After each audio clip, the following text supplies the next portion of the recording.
I have talked to people who are actually purchasing ads on Facebook and sending them to their Airbnb listing. The problem with that is when you're driving ads, people are very unlikely to make an impulse buy on your ad. And then they leave your page and then they come back later. But when they come back later, Facebook doesn't know it's them. So it makes it very difficult in this industry to get this kind of feedback loop that makes your ads efficient and actually run well.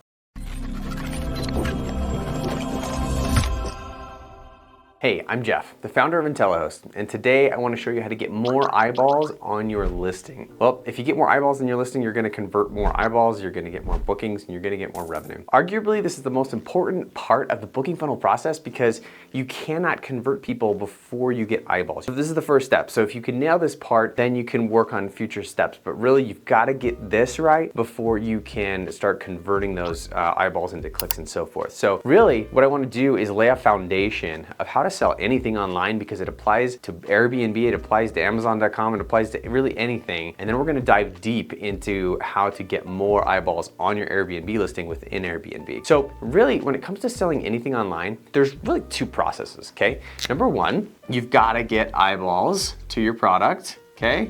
This is my beautiful art. And number two, you have to convince people, this is a brain, by the way, you've gotta convince people to then book your product. So it's very easy. Get the eyeballs, then convince them to purchase. Now, for this video, we're gonna focus on eyeballs. And when it comes to getting eyeballs on Airbnb, there's really kind of two ways to get eyeballs, okay? You can get external traffic, meaning you can drive traffic from outside of Airbnb to your listing, or you can get internal traffic. So you have external and internal. Now, for this purpose, let's focus on external first because we're actually gonna spend most of our time on the internal side. Most of you listening to this don't have the systems and setups in place to really do the external well and to really build this in a robust way. Now, if you're a property management company and you've got 10, 20, 30, 40 properties, this is gonna be extremely important for you and we can dive into this in a later video, but I wanna kind of outline the three main ways to get external traffic, okay? Number one, you can drive ads. This is like Google, Facebook, right? And those are kind of like the main traffic sources or main ad sources that people generally use. The second type of traffic that you can drive from outside of Airbnb is social media. So just like organic posts and things that you can do, this usually looks in what a lot of people will do is they'll create a social media page for their business or for their specific Airbnb. And they'll try to get followers here and then they post updates about things about their listing. That's one way to do it. And then number three is we call it partnerships, which generally is in the form of influencers. Okay, so let's go over each of these specifically. Let's talk about ads first. I have talked to people who are actually driving or they're purchasing ads on Facebook and sending them to their Airbnb listing. Don't do that, okay? Just don't do that. There are very few things that I'm very confident in saying absolutely yes or absolutely no. I'm telling you right now, if you're driving ads to your Airbnb listing, don't do that. Here's a few reasons why. First, let's talk about why ads are difficult to use in our industry. Okay, in the vacation rental industry, number one, the price tag is quite high. A reservation costs anywhere from a few $100s to a few $1,000s or even several $1,000s if you have a high-end property, right? Well, the problem with that is when you're driving ads, people are very unlikely to make an impulse buy on your ad. And the reason that's a problem is because when somebody clicks on your ad and then sees your listing, they might decide to book. Like they might actually decide to book at some future date. But before that person can book, they generally have to coordinate with their family or whoever they're traveling with. They have to check dates to see, there's just a lot of coordination that happens. And so it's very unlikely that they're going to click on your ad and book a date right after doing so. As a result, what that does is it makes it very difficult for Facebook or Google to attribute the click to the purchase. And the reason that's a problem is because the clicks and purchases are what educates the ad to know how to target in the future. Okay, so ideally, what this looks like, so a well-run ad goes like this. You put your ad out there on Facebook or Google, and it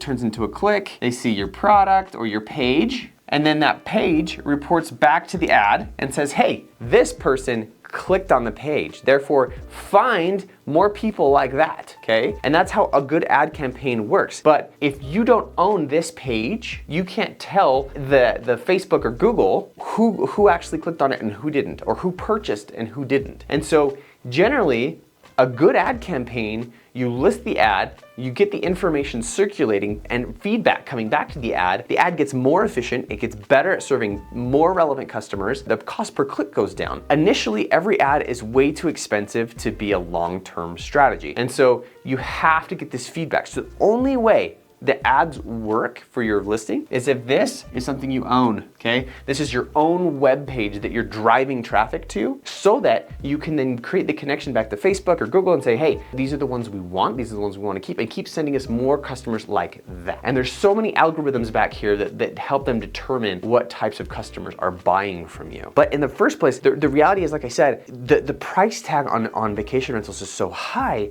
that people go to your page and they're like, yeah, I'll buy sometime. And then they leave your page and then they come back later. But when they come back later, Facebook doesn't know it's them. So it makes it very difficult in this industry to get this kind of feedback loop that makes your ads efficient and actually run well. And so when we run ads for our business, so Loma Homes, we're running tens of thousands of dollars in ads for our properties. And we first tried to do it this way, give it feedback, these are the customers that are working. But when we saw that so many people were leaving and then coming back later and booking, we realized the only types of ads we could drive were really cheap branding ads, meaning that the only types of ads that were effective were when we would try to get in front of the customer and remind them that we were an option for booking when they were ready to book. But we couldn't expect them to make impulse purchases on the ad. And you'll see that if you're familiar with ads, Facebook or Google, there's different types of things that they can optimize for. Sometimes it's optimizing for clicks, sometimes it's optimizing for purchases, or sometimes it's just optimizing for branding. And now branding types of ads are the cheapest, but you don't get like a clear ROI on that. And so we found that branding ads are generally the best for our business because we just gotta get in front of people. We gotta remind them that when it's time to book that Christmas vacation or whatever it is, Loma Homes is an option. And that's really how we did ads. But again, only when you can get your own page to get this feedback. If you're sending people to Airbnb traffic, you're just dumping money down a hole, okay? It's really not helping. The ROI on ad spend is very low in the vacation rental market. And it generally is best if you have a lot of properties. So if you're a property manager to 100, 200, 300 properties, this starts to become effective because you start to get a brand recognition in their brain. They start to say, oh, this is an alternative to Airbnb. I can actually book directly on here. And there's tons of options here. So even if the one I like isn't available, there's a ton of others that I can book. And that's when ads start to be productive, okay? So again, the lesson here, don't drive traffic, don't pay for traffic to send to your Airbnb listing. And if you're gonna do the ad strategy, make sure you own your own page and that you're giving feedback to your Google or Facebook. Okay, so that's ads. Let's talk about number 2, which is social media. So this is another way to drive external traffic. And again, this is usually in the form of creating a Facebook page and driving people to it. Now, I'll be honest, we've done this and it's very difficult to get a lot of engagement with. Only time I would recommend doing this is if you have an extremely unique property. And this actually goes for the third point as well. But you have to give people a reason to follow you. If you're like a nice property kind of close to the beach, this is just going to be a ton of time and effort that's not going to bring you a lot of ROI. If I had to spend 10 minutes marketing or getting eyeballs to my property, it would not be here unless I had a potato Airbnb in the middle of Idaho. I don't know if you've seen that, but there's some really unique homes on Airbnb. If I had one of those, yeah, this is cool. That's just so cool that people are willing to actually follow you and see your updates. And so make sure you have the cool factor here. Now, since we're already on this factor and it's a similar thing, let's talk about influencers for a minute. So this was number 2, this is number 3, partnerships and influencers. Here again, you need to have the cool factor whenever you're working with influencers. And the reason for that is because influencers are dying for content. The thing that they want is to make their followers follow more, to make their followers engage more. And so if they have something really cool to show, that gives the influencer a reason to want to stay with you. Now, different influencers are at different stages in the game. They might already have a big following and a lot of engagement, and now they're just looking to sell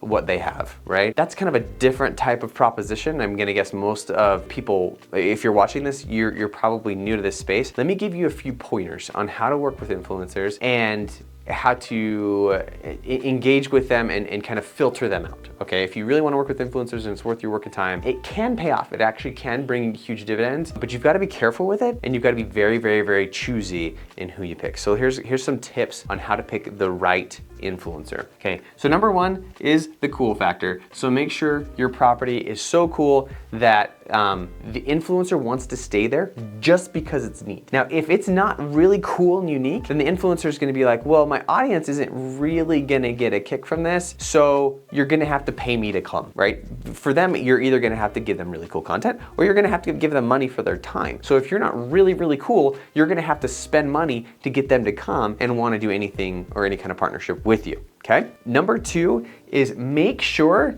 that their audience is relevant. Okay. I can't say this enough. I don't care if you have connections to an NBA basketball star. All right. That audience is not relevant to your property, or at least a very small portion of that audience is. You've got to focus on influencers that have an audience that would be most likely to stay. So for example, a travel influencer is most likely to want to come to show them a travel destination, right? We've got properties in Orlando. So we partnered up with Disney influencers, people who are traveling to these Disney parks to show that they're influencers what we had. And we had really unique themed homes. And so the influencers would line up and we'd get 5 or 6 of them every time we'd launch a property to come in and do a tour of the property and show their audience how cool the property was. And that's how we did it. Now, by doing that, we got millions of views on some of our listings and it was very successful. But it was because the audience was very relevant. It was hyper relevant. It was not only travel influencer, but it was travel influencer to that location. And that's really important.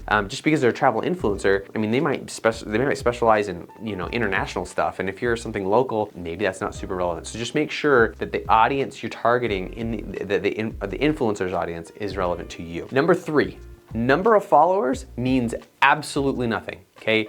You can pay for more followers. And I can go into all the algorithm stuff and how people trick the system, but just suffice it to say, anybody can get followers. What you really need to be watching for when you vet influencers is make sure that they have lots of engagement. So when you find an influencer that you want to work with, make sure you go into their posts and their stories and see how many comments and likes and shares that they're getting on an individual post. You actually have to go into them and actually open up the posts that are getting a lot of engagement and look at the types of posts. Because there's a lot of algorithms, there's a lot of bots out there that create fake accounts and they create fake comments and they're just like, wow, so cool emoji, amazing emoji, right? Those are fake comments. They're not real. They're not gonna give you any benefit. And so what you're trying to do is filter out these influencers that are full of bots and don't have relevant followers, okay? So that's number 3 is followers equals 0, okay? You want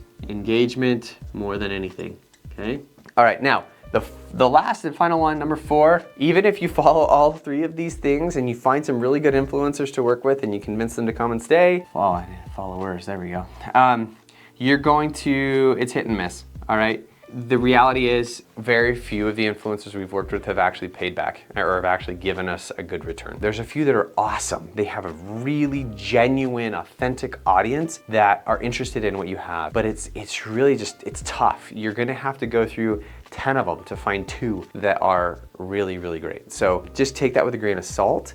You're gonna have some that bring your bookings and some that don't. So we just went through how to drive external traffic to your listing. You can do ads, you can do social media pages and posts, and then you can do influencer engagement. Now what I wanna do is spend the rest of the time on internal traffic because we're gonna dive really deep into Airbnb and show you how to get more eyeballs from Airbnb. Now, before we dive into this, I'm gonna show you why we spend the most time on this element. Airbnb, in one of their earnings calls recently, said that 90% of all bookings start with direct traffic. That means that 90% of all the bookings on Airbnb started when someone went to their URL, typed in airbnb.com, and hit enter. Maybe they started typing Airbnb and it autofilled and they clicked enter. But either way, they did not go through Google. That's a big deal. That means that people are not going to Google and searching treehouse in Asheville, right? They're not going to Google and typing vacation rental in Gatlinburg, right? What they're doing is they're actually going to Airbnb.com. That means that if your best chance and the best ROI you can get is actually just optimizing your Airbnb listing to get more eyeballs, okay? Like by far and away. So let's talk about how to do that.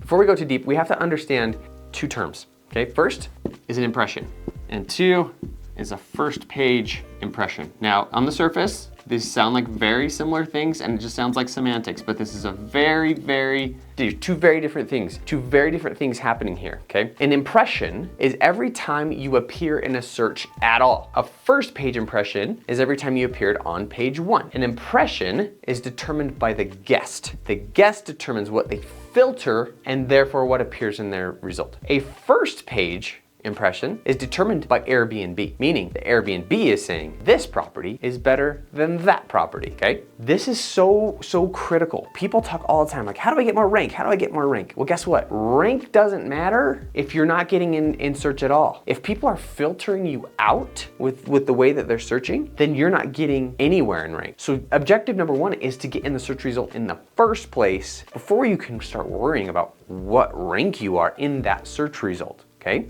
The whole section of this video is going to be focused on impressions and how to get more of these, because this is much harder to figure out, right? This is Airbnb's algorithm and nobody knows all the details of this. Now we'll do a future video on how to get more first page impressions, but right now I want to focus on getting more overall impressions, all right? So the name of the game for impressions is showing up in as many filters as possible. Another way of saying that is not getting filtered out, all right? Just qualify for as many filters as you can. Now, when it comes to impressions and getting in filters, people generally go through 2 main phases. There's the first phase, which I like to call the big 3, and then there's the refinement phase, meaning that when you're on Google, right? If you're searching on Google, what do? You go in, you type in the words that you're looking for, or you type in the words that you think will give you the result you want. And then if the results aren't in like the top 3 or even on that first page, what do? You make a new search. You just type something else in. You don't have to go to page 2. 90% of people just stay on that first page. Well, that's not how it works on Airbnb. There is nowhere on Airbnb's platform to type in a new search. So it's a different experience altogether. If you're thinking that you can rank or get better search results on Airbnb the same way you can on Google, you can't. They're just totally different search platforms and experiences, okay? So let's talk about big 3. The first, when you go to Airbnb.com, you'll notice right across the top, there are 3 main filters. The first one is location. Okay, now, chances are if you're watching this, you've probably already got a vacation rental and there's not much you can do here, right? People are gonna type in the city that they're gonna stay in and you're not gonna be able to qualify for more cities or it's just irrelevant, right?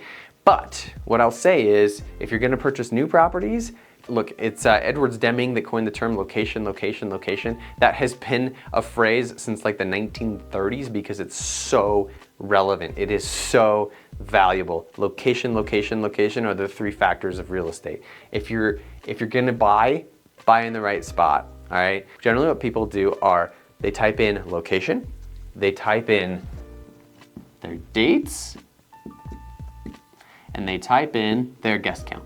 Those are the big 3. Now, how do we increase the amount of searches that we're appearing in for these 3 things? Location, again, if you are where you are at this point. We'll talk about location a little bit more detail in the refinement stage. There's a little bit you can do here, but not a ton. We're gonna move on to dates. Now again, you might think, well, the dates are the dates. I'm available or I'm not. False. There's more you can do to appear in more date searches. The biggest thing that you can do here is your minimum night stays. So there's a setting on Airbnb to determine what kind of minimum night stay you want, with 2-night minimum, 3-night minimum, 4-night minimum, whatever. And if you have, let's say you have a 5-night minimum stay, well, the most common type of search on Airbnb is a 2-night minimum, meaning people are looking to check in on Friday and check out on Sunday. But if you have a 5-night minimum, you will not appear in that search. Anybody looking for a 2-night stay will not see you in these search results at all. Now, we did a study on this, and what we found, we actually analyzed the properties on IntelliHost. We've helped thousands of properties on IntelliHost gain more impressions.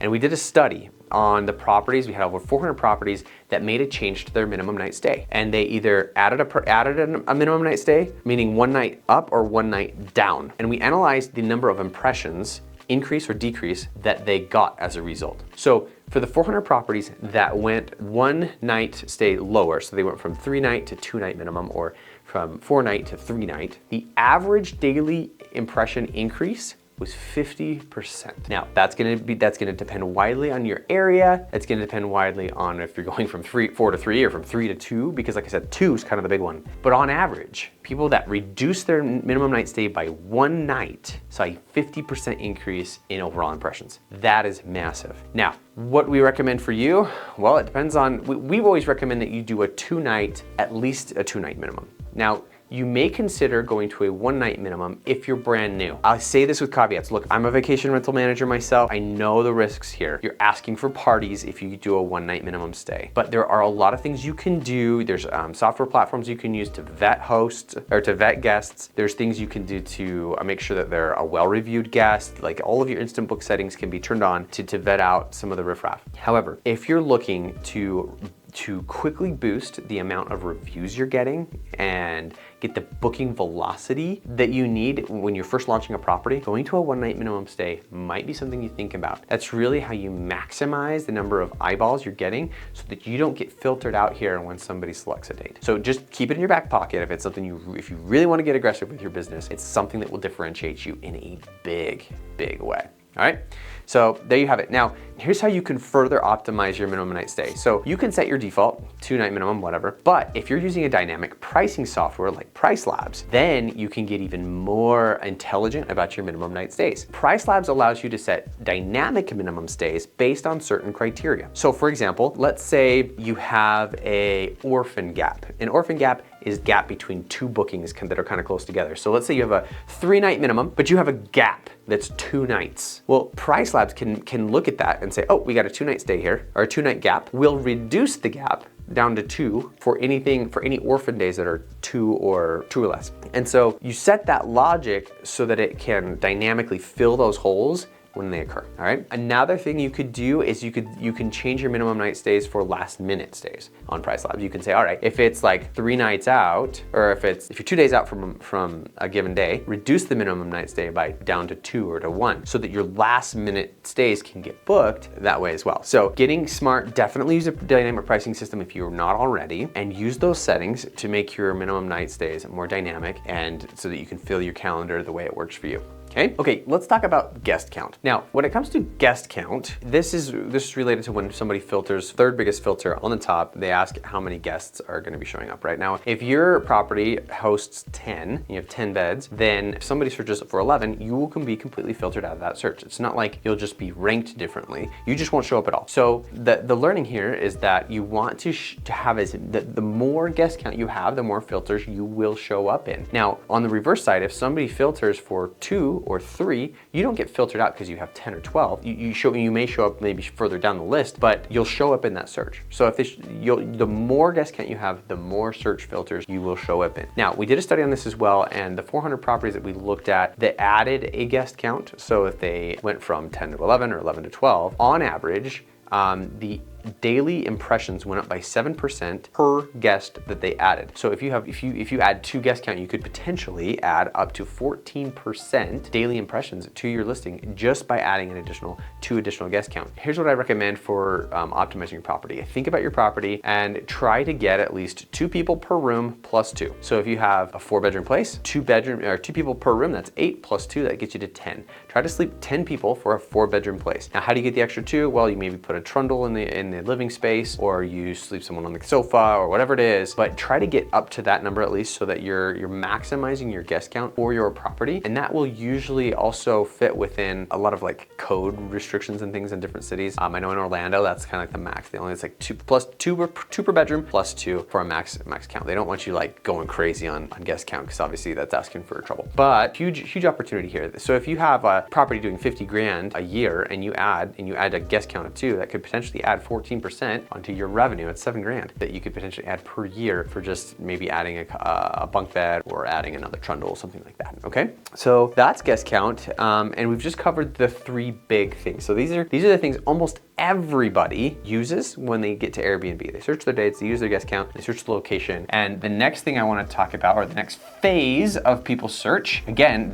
the customer's still in control here. This hasn't turned over to the Airbnb algorithm just yet. The next phase is refinement. But in most areas, the search result that most people get is way too large to select one property. And that people realize that very, very quickly. So they get to their search result and they see thousands of properties. If you're in Destin, the number of properties that qualify under just those first 3 filters would be tens of thousands of properties. The way they zoom out on the map, it's like 50 miles out. I mean, it's crazy. And yet they only show like 18 search results in the top and then, only 15 pages. So anyways, my point is there's so many search results that qualify here, and guests know this. And so the first thing that they generally do is they use the map zoom. So they see this location, and most people are traveling for a specific thing that they're going for, whether it's Disney or whether they're going to the beach or whatever, and they use the mouse scroll wheel and they zoom into a specific spot that they want to stay. Right? And what generally happens is they get too close, meaning they get right next to Disney and they realize, holy crap, if I actually want to stay here, I'm gonna have to pay, an arm and a leg and my first child. And so they have to then zoom out a little bit until they find a price that's within their budget. And so here's how you can actually affect this. Now, I know your property is stagnant, but guess what? Airbnb has a little tool called exact location. And what exact location does is it puts that bubble on the map either right over your property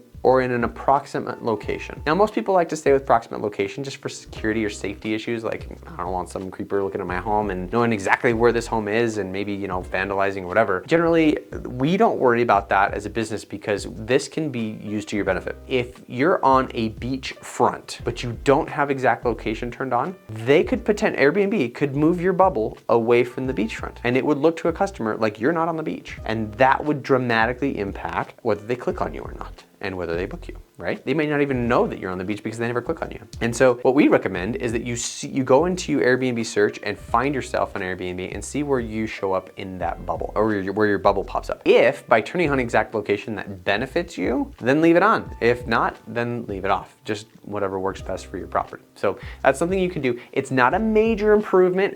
It's not gonna like dramatically move your bubble across, but it could make a difference. I worked with one customer who did not have exact location turned on, and it put his bubble underneath a freeway. Like from looking at the map, you'd think he was living in a cardboard box underneath the freeway, when in reality, he just 1 block over, he was like right next downtown, best location ever. And so when he turned that on, it put his bubble right where it needed to be, and it improved his bookings. And so that's just an example. The next thing that people use is special categories. Now, this is one that is a very new, or I should say relatively new thing on Airbnb. Airbnb released it, I think, a year or 2 ago. And the special categories are dynamic. So after you use the first, you get your first search result, Airbnb still shows the special categories right across the top. And what you'll notice is that these special categories are actually different depending on the location you choose. So if you search Nashville, you'll see a different list of special categories than if you search for Destin. And I keep using those examples, but the reason for that is because Airbnb is very intentional about making their platform as easy to use as possible. So they are going to show you filters that you're most likely to use so that you don't have to go hunting and digging. Did you know that Brian Chesky was an industrial engineer major? Like, his major in college was to study how to make products and services easier to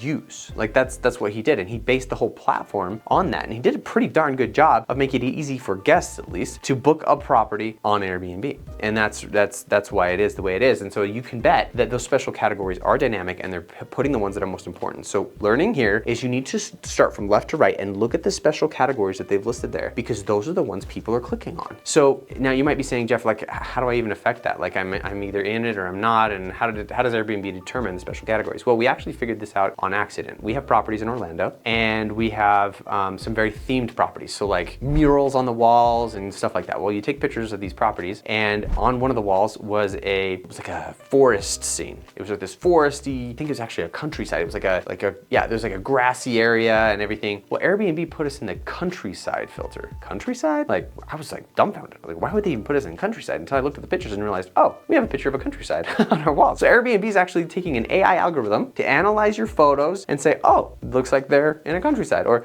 looks like there's a photo of a pool. Let's put them in amazing pools, right? And so we even got put on like lakeside, because in one of the rooms was like this lake mural. And so they put us on lakeside, and we're like, well, there's not a lake anywhere nearby, but hey, we'll take that, right? And so what I'm saying is, don't try to abuse this, right? Don't try to game the system here. But if you have something that you feel like qualifies you for a special category, make sure you get a picture of it. For example, if you click on the fun category, you'll see a slide in almost every picture. I guarantee the AI is looking at, oh, look, they have a slide in the picture. Let's put them in the fun category, okay? And so think about that in terms of how an AI would look at your pictures and put you in what categories you belong in. If you want to know which ones you belong in currently, open up your Airbnb dashboard, log in, click on your listing, and then click on property detail. Actually, I think it's property type, actually. And in property type, you'll see your home type at the top. And if you scroll down, you'll see which special categories you're on. Okay, so that's special categories. Get in as many as you can, because it's right across the top. I guarantee people are clicking on. Now, the third thing that you can do here are other, I'm just gonna make a big other filters category here. It's gonna kind of a catch-all. But up in the top right of the search result, there's a little button called filters. And if you click on that, you'll see all kinds of other things that you can use to find what you're looking for and narrow down your search result. And I guarantee guests are using this. I use this when I'm booking an Airbnb. And you'll notice that one of the first things that they have on the filters is, well, guarantee, again, Brian Chesky's not stupid. Like, he's putting the filters that people are most likely to use at the top. So you better believe that if you are trying to command top dollar for your property, which I think everyone should, but just keep in mind that if you're outside of the normal distribution, you're probably gonna fall out of that, because what people generally do is they take that slider on the pricing filter and they drag it into their budget. And they may drag it to the low end if they're cheapskates, or they may drag it to the middle, or maybe they drag it to the high, but I'll guarantee most people are in the middle or on the low side to try to get the best price that they can. And so if you have a really high price, that can disqualify you or from appearing in search results. And we found this to be massively effective. Now, most people search for dates. All right, they usually, in fact, according to Airbnb, 75% of all searches use a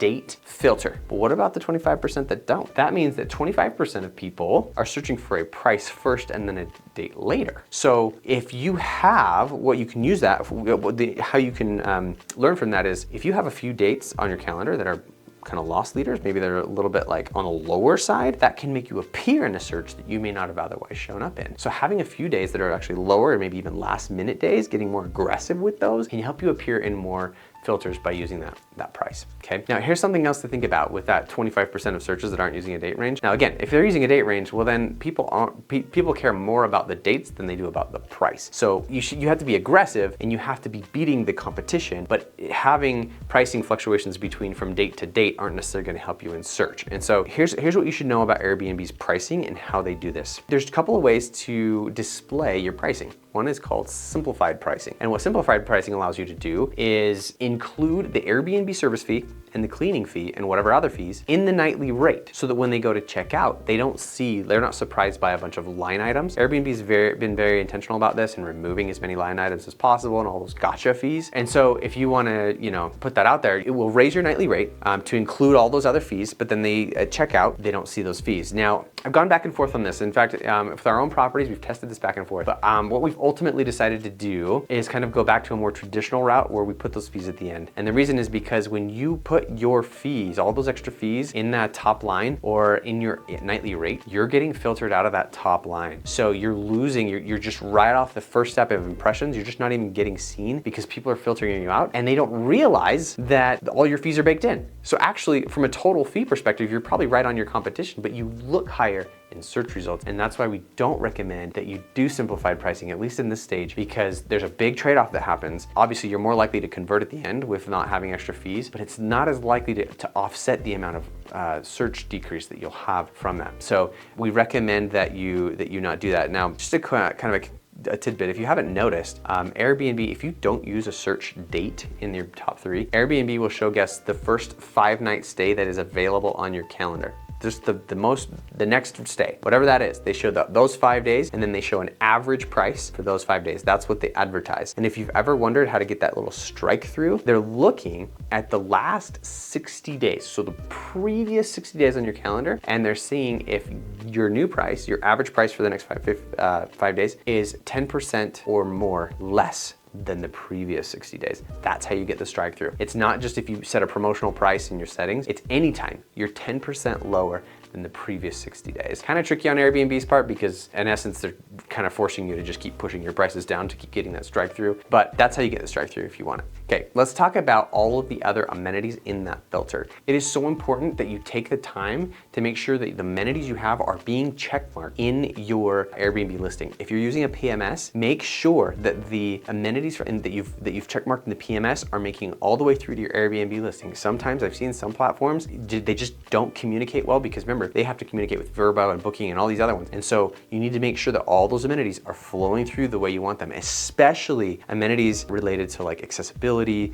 kid-friendly amenities, those things. These are deal breakers for people. Let me give you an example. So I'm a dad. I'm a dad of 5 kids. Yeah, I know, that's kind of crazy. But with 5 kids, when we travel to Orlando and we have to fly there, we have to carry car seats, clothes, all kinds of crap for our kids. Like it's like a massive ordeal. Like me and my wife are like hauling all this stuff plus our 5 kids, and we don't have room for, like, there's just not another arm to carry one more thing. And so if you have a porta crib, make sure you check that box because when we're booking a property, we actually filter for this. In those filters, if porta crib or crib is not in there, gosh, like it's just not even worth it for us. We'd rather not even deal with it because there's no way we're packing it. So you've got to provide it if we're gonna come and stay at your property. And so that's just one example of making sure that check mark is there so that people like us can see your property. Okay, accessibility, same thing. If I'm in a wheelchair, I gotta make sure there's no steps leading up to your property. I gotta make sure I can get in your property to sleep there if I'm gonna stay there. So it's a deal breaker. I'm gonna definitely filter for that to stay. So look at all your accessibility things. Other important ones are like pool, hot tub, beachfront, right? Make sure that if you have those, they're check marked or you will be filtered out. Now again, Airbnb has a list of like most common amenities that you can just click a button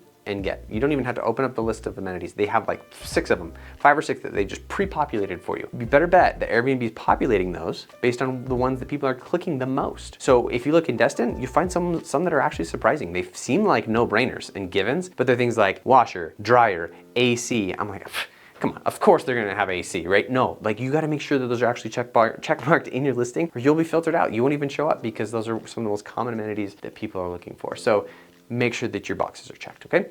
And then after the top amenities, generally they'll show, Airbnb will show quality metrics like guest favorite, superhost, things like that. Again, if you look at the order that they're showing you, you see the importance of what guests care about. Yes, they care about superhost and all these things, but it looks like, according to the order they've provided there, that amenities are actually more important than superhost status. Again, this depends on the area and all those things, but when I search our areas, that's the case, okay? So that's other filters. There's all kinds of things in those filters that people can use to narrow down what property they want to see. Okay, so that's it. I mean, really, if the whole game here is to get as many impressions as possible. Don't worry about rank yet. Don't even think about rank. Don't even think about how Airbnb is rewarding you versus somebody else. Just get in the dang filter in the first place. And if you do some of the things we've just talked about, you can get 20, 30, 40, 50% increases in the eyeballs in the filters that you're appearing in on Airbnb, which will have a dramatic improvement on your revenue. If you want to know what else works on Airbnb, hit subscribe.